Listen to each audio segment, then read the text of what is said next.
Dramatic rather than narrative, मतलब वो narrative नहीं होगी, एपिक फॉर्म में नहीं होगी, बल्कि ट्रेजेडी की फॉर्म में होगी, ठीक है, ड्रामेटिक होगी, नैरेटिव नहीं होगी।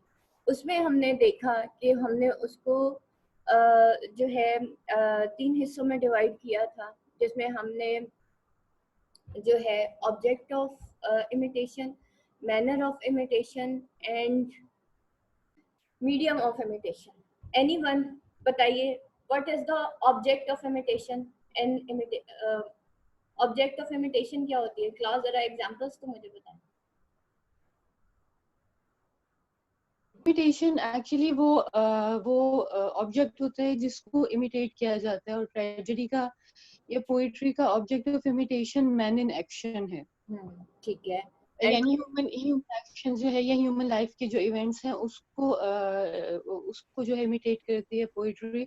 लेकिन अरिस्टोटल ने कहा था कि पोइट्री से जो है वो मैन इन एक्शन की जो आउटर रियलिटी है, यानी सिर्फ जो इवेंट्स ह्यूमन लाइफ में होती है में पेश आते हैं उनको इमिटेट नहीं करती है, बल्कि जो इंसान की इनर थॉट्स, उसके इमोशंस, उसकी इंटेंशंस जो होती हैं वो उनको भी इमिटेट करती है। इसी वजह से पोइट्री जो है वो एक हायर ट्रूथ को पा लेती है, क्योंकि ये फोटोग्राफिक ट्रूथ नहीं होती, बल्कि ये एक आइडियलाइज्ड ट्रूथ होती है। इसके अंदर इनर एसेंस भी होता है ह्यूमन नेचर का, यानी इंसान के outer actions which are events, और उसके इनर एक्शंस जो उसका थॉट प्रोसेस, उसके इमोशंस, उसकी इंटेंशन होती हैं, उसको भी जो है वो इमिटेट करती है। तो मैन इन एक्शन जो है वो बेसिकली ऑब्जेक्ट ऑफ इमिटेशन होता है।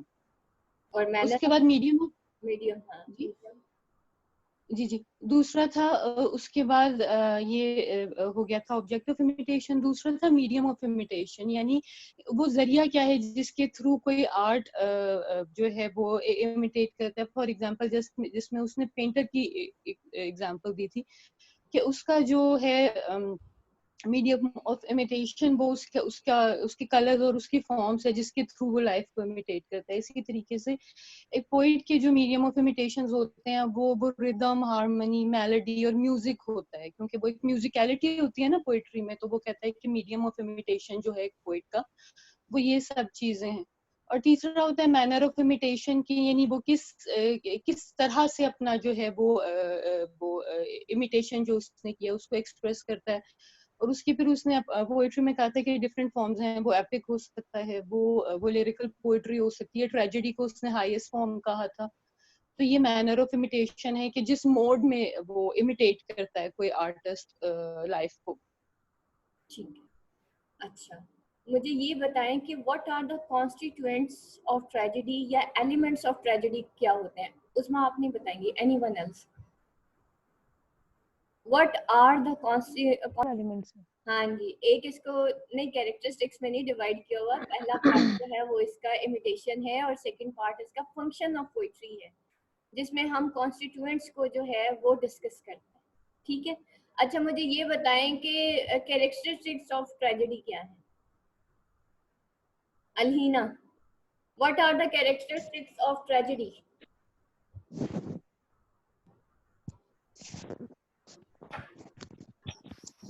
अस्सलाम वालेकुम मैम। वालेकुम अस्सलाम। जी मैम, सीरियस होना चाहिए।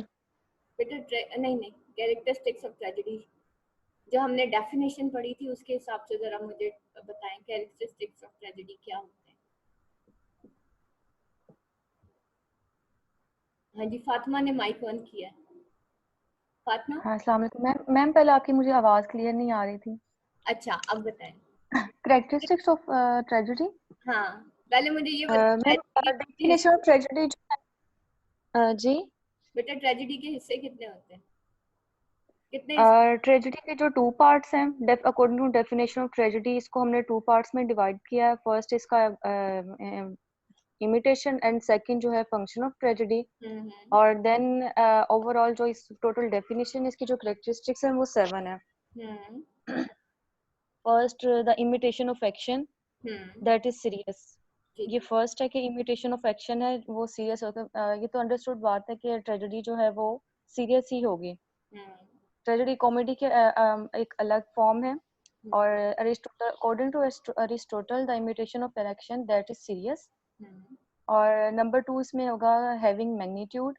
मींस के प्लॉट में इसकी जो लेंथ है वो ना तो टू शॉर्ट हो और ना ही टू लॉन्ग हो। टू मतलब बहुत ज्यादा ना शॉर्ट हो और बहुत ज्यादा ना लॉन्ग हो, एक मैग्नीट्यूड हो।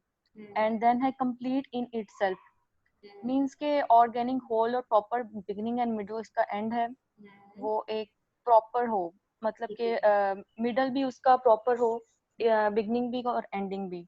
एंड देन नंबर 4 जो है ये है इन appropriate and pleasurable language, means के इसमें कोरस का उस दौर में जो ग्रीक ट्रेजेडी के मुताबिक कोरस का काफी रोल था और जिसमें उनके डिक्शन, थॉट एंड सॉन्ग्स थे।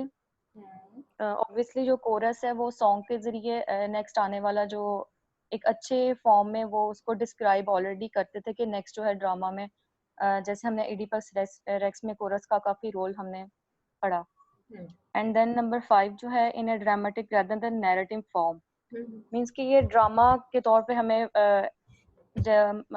मैन इन एक्शन जो है जैसे हमने इमिटेशन में भी पढ़ा कि एक्टिविटी के जरिए ड्रामेटिक फॉर्म में हमें ना कि नैरेटिव फॉर्म में सारा बता दिया जाए, मींस कि जो इसकी नरेशन है वो ड्रामा फॉर्म में हो इन सिंपल लैंग्वेज। हमने बेटा किया था compare and contrast of epic and tragedy ना, उसने जब थ्योरी ऑफ इमिटेशन बताई थी कि it should be in narrative, it should not be in narrative rather than dramatic form ना, कि ड्रामेटिक में होना चाहिए, तो उसने कंपेयर एंड कंट्रास्ट किया था एपिक और ट्रेजेडी को, ठीक है। उसके बाद उसने ट्रेजेडी और कॉमेडी को आपस में कंपेयर एंड कंट्रास्ट किया था कि it should be serious, comedy नहीं होनी चाहिए, सीरियस एक्शन होने चाहिए, तो it should B dramatic rather than narrative के अंदर। एपिक को क्योंकि एपिक नैरेटिव फॉर्म में होती है तो वो कहता था कि नहीं, जो ड्रामेटिक होगा वही जो है वो ट्रेजेडी होगा, वो अराउज करेगा feeling of pity and fear, और वही सीरियस होगा।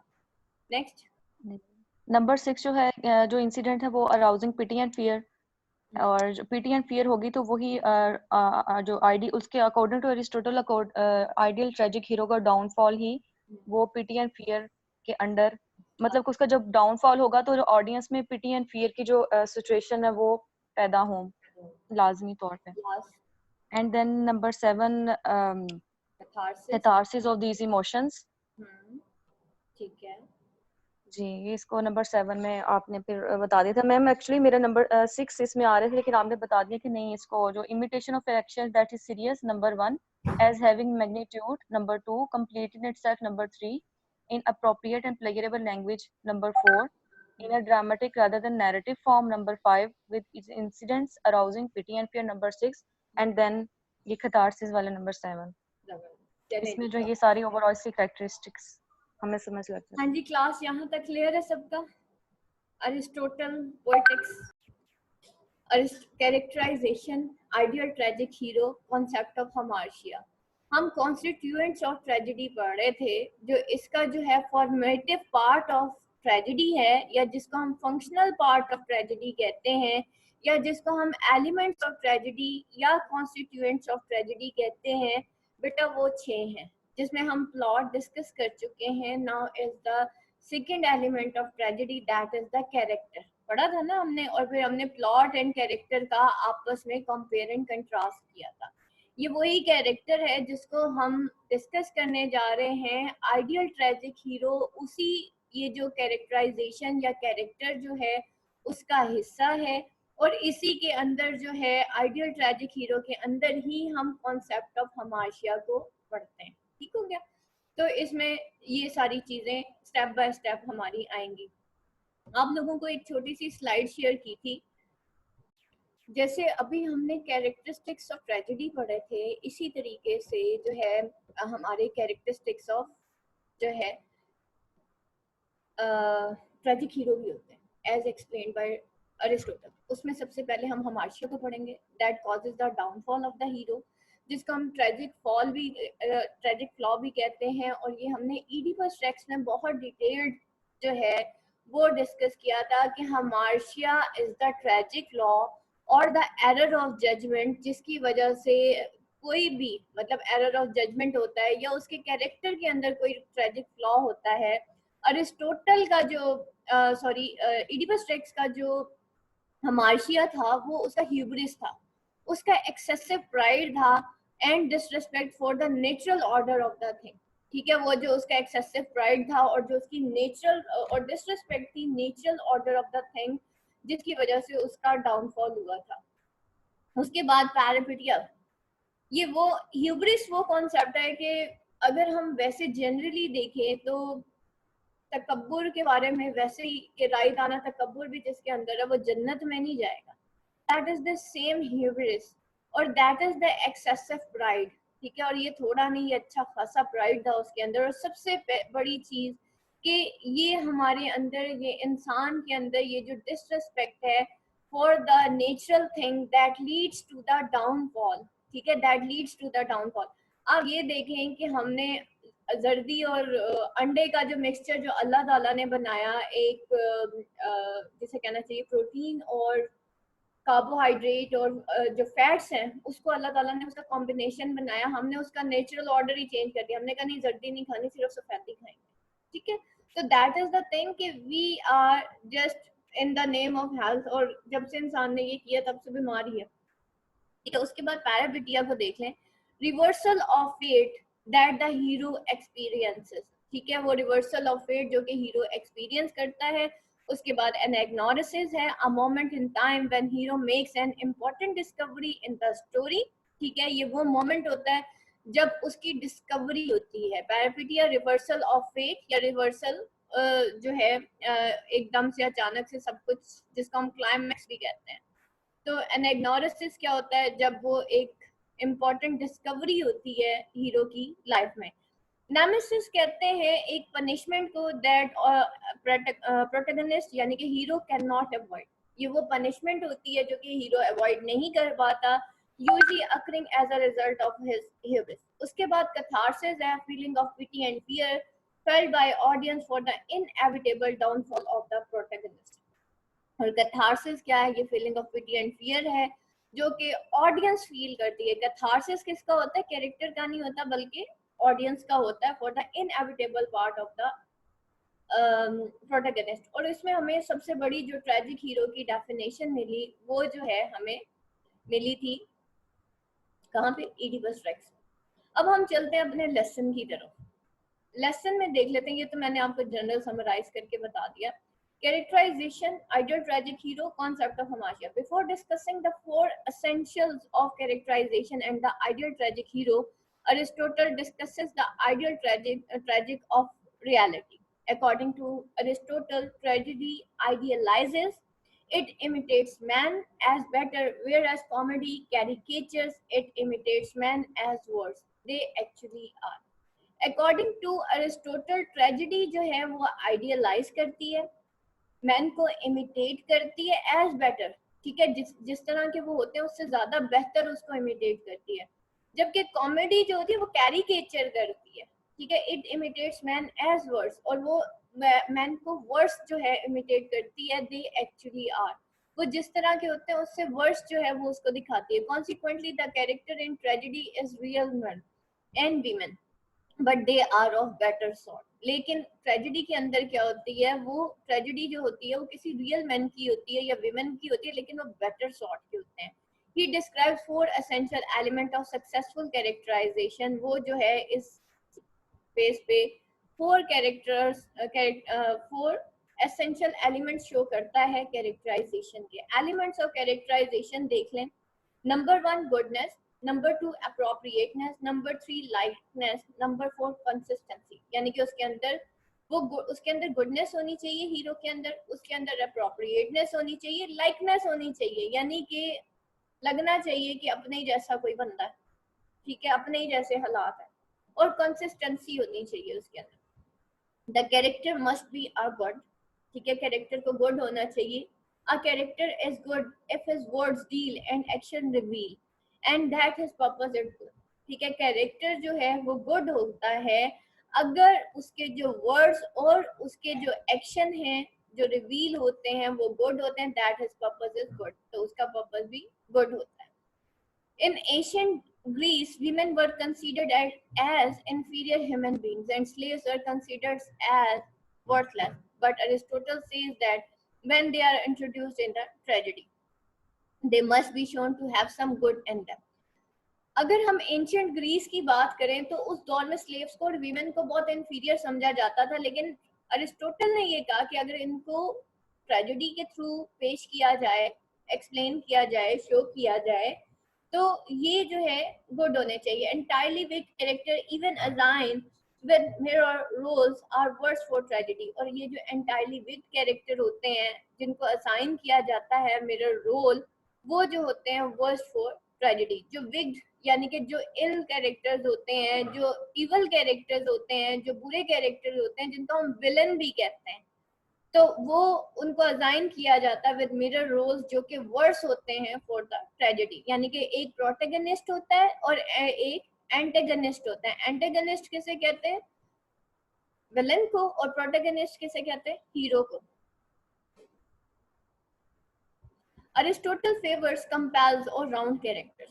ठीक है, और वो जो है अरिस्टोटल फेवर करता है कंप्लीट, ये कंपेल्स लिखा हो बेटा, कंप्लीट और राउंड कैरेक्टर को. What are the round characters class?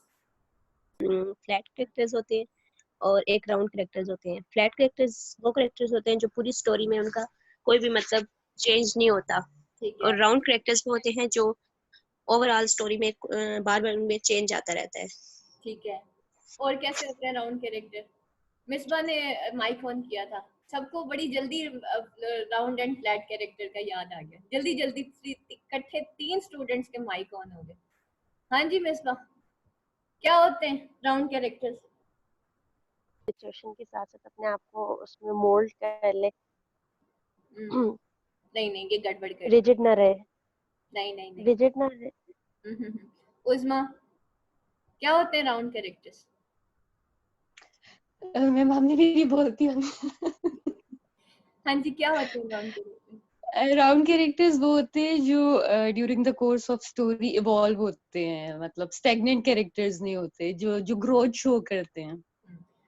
Round character evolve show करते हैं. ठीक है. मैम फॉर गुड चेंज के लिए आते हैं ना राउंड. हाँ जी सना का भी माइक ऑन हो गया. हाँ जी जल्दी बताएं. Ma'am round character for good change के लिए आते हैं जो कि चेंज में आती है, लेकिन वो एट अ गुड पर्पस के लिए होती है. अच्छा चले मैं बताती हूँ. फिजा का भी माइक ऑन हो गया. फिजा, राउंड कैरेक्टर्स क्या होते हैं? राउंड कैरेक्टर्स जो होते हैं वो कॉम्प्लेक्स होते हैं और वो चेंजेस यानी दे गो अंडरगो टू चेंजेस और वो इजीली यानी इजीली समराइज हो सकते हैं वो.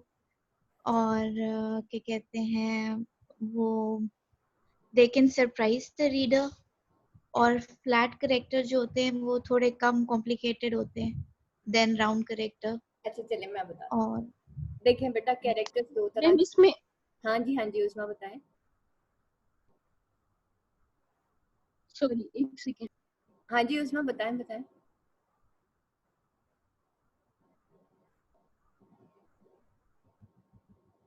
उसमें ड्रॉप होगी. कैरेक्टर की क्वालिटी ये भी होती है कि वो इंटरनल कॉन्फ्लिक्ट शो करते हैं. अच्छा मैं बताती हूँ. देखिए 2 तरह के कैरेक्टर्स होते हैं. एक फ्लैट कैरेक्टर्स होते हैं, एक राउंड कैरेक्टर्स होते हैं. जो फ्लैट कैरेक्टर्स होते हैं ना, वो स्टोरी के साथ साथ चेंज नहीं आता उनके अंदर. लेकिन जो राउंड कैरेक्टर्स होते हैं स्टोरी के साथ साथ उनके अंदर चेंज आता है. इडिपस रेक्स एंड पे अंधा हो गया था, ठीक है, उसको डिस्कवरी हुई थी. ये कॉम्प्लेक्स कैरेक्टर होता है. दूसरी चीज, राउंड कैरेक्टर्स के इर्द गिर्द पूरी कहानी घूम रही होती है. ठीक है, उसके ऊपर जो है पूरी चेंज इन फॉर्च्यून दिखाई जाती है. यानी कि उस कैरेक्टर के अंदर चेंज, मतलब इन इर्द गिर्द के सर्कमस्टांसेस के में जो चेंज आता है उसका इन्फ्लुएंस कैरेक्टर के ऊपर होता है. उसको राउंड कैरेक्टर कहते हैं, जिसका चेंज जो कि वक्त के साथ साथ या स्टोरी की चेंज के साथ साथ उसके अंदर भी चेंजेस या वो खुद भी मोल्ड हो जाता है. और पूरी कहानी जो है, सारे कैरेक्टर्स उस राउंड कैरेक्टर के गिर्द घूम रहे होते हैं. जो फ्लैट कैरेक्टर्स होते हैं वो थ्रू आउट कहानी के शुरू से लेके एंड तक वैसे रहते हैं. उनके अंदर कोई चेंज नहीं आता, जस्ट लाइक सर्वेंट्स.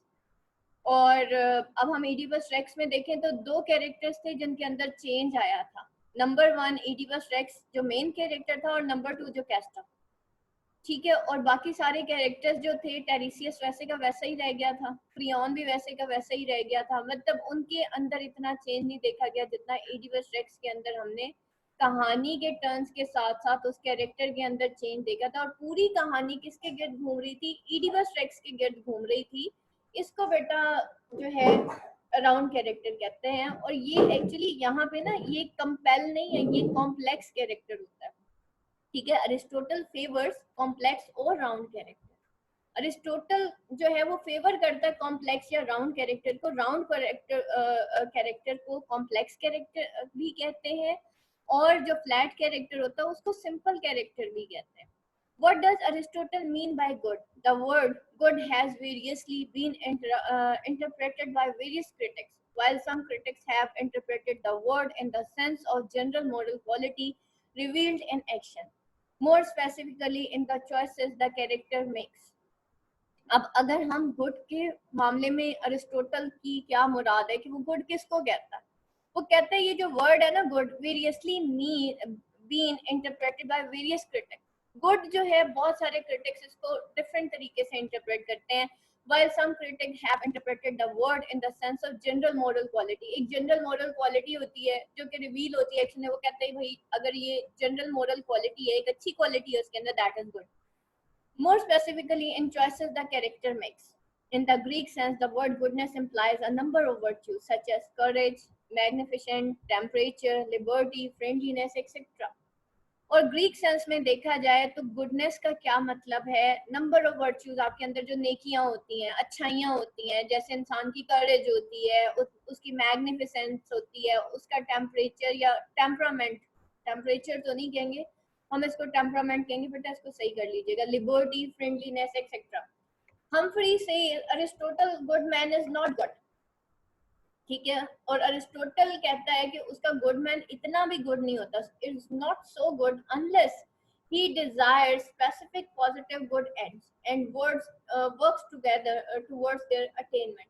अरिस्टोटल का good man is not so good जब तक कि वो डिजायर नहीं करता कोई स्पेसिफिक गुड एंड्स, ठीक है। जब तक वो जो है नहीं डिजायर करता कुछ स्पेसिफिक गुड एंड्स और उसकी अटेनमेंट के लिए वो काम करता है। जस्ट लाइक जो इडिपस रेक्स है वो क्या करता है कि किंग लॉयस का कत्ल हो जाता है और वो उसके मर्डरर को ढूंढने की कोशिश करता है और अपनी जो अवाम है उसको बचाने की कोशिश करता है।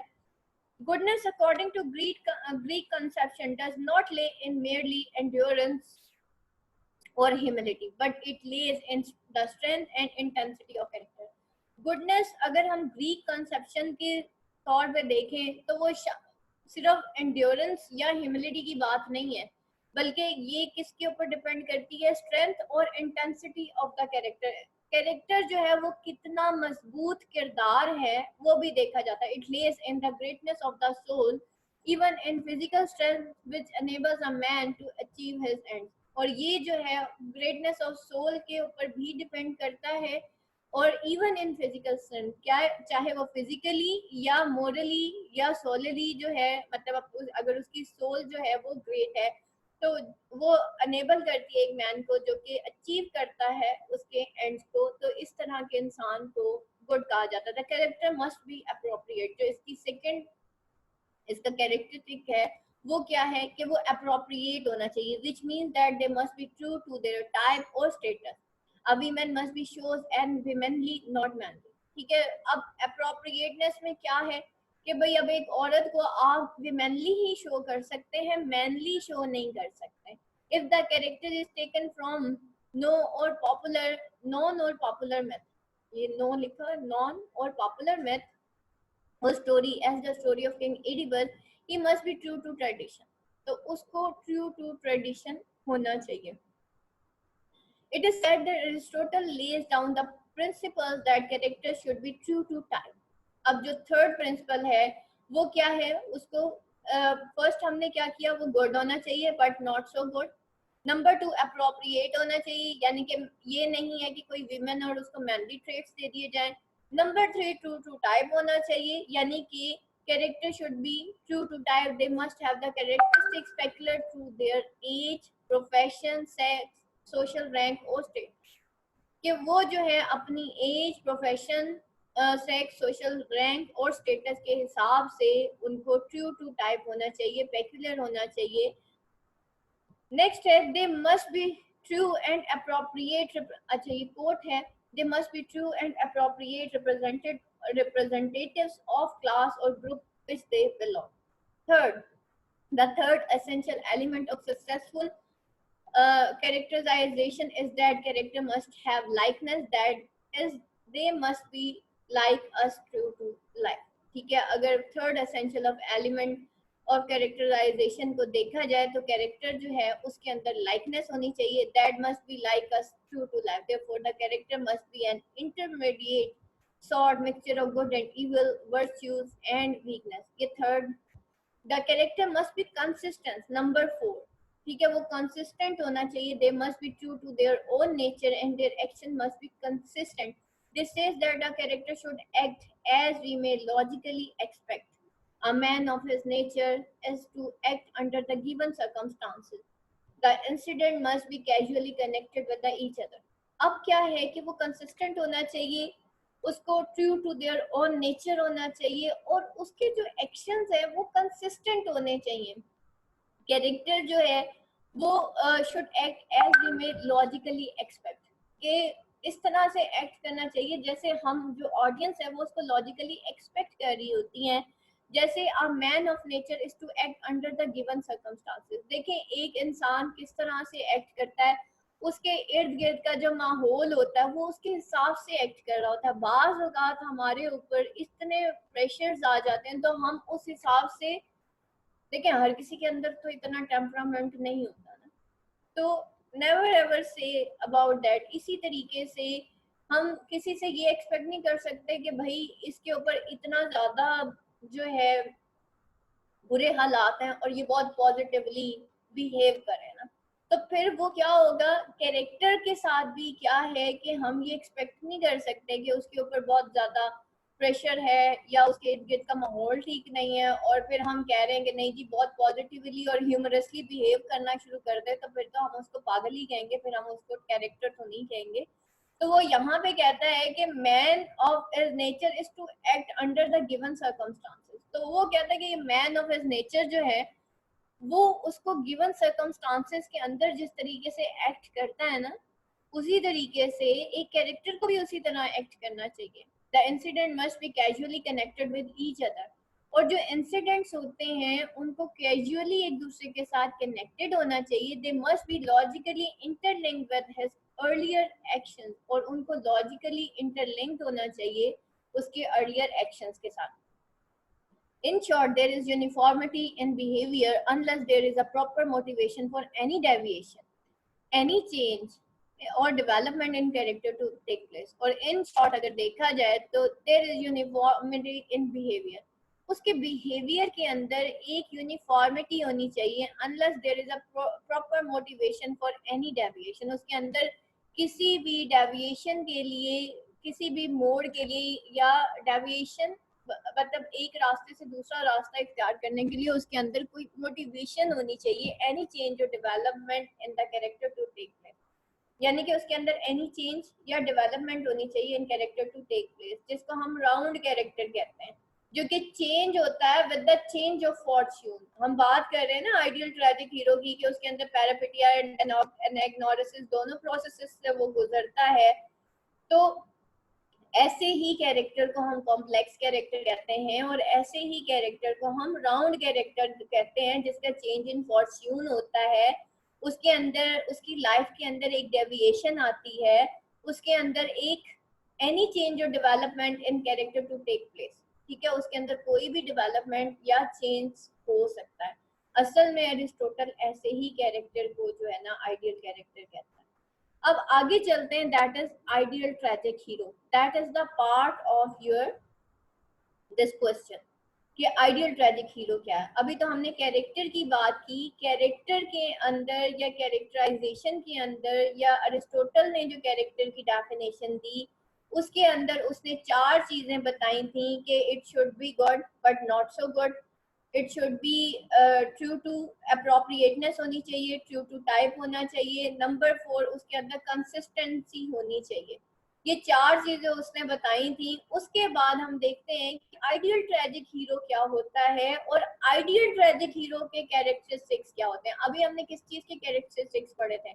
हमने कैरेक्टर के कैरेक्टरिस्टिक्स पढ़े हैं। अब हम आगे जा रहे हैं। The ideal tragic hero is the part of the character, और कैरेक्टर आइडियल ट्रेजिक हीरो के अपने कैरेक्टरिस्टिक्स हैं जो कि हम अब पढ़ने जा रहे हैं।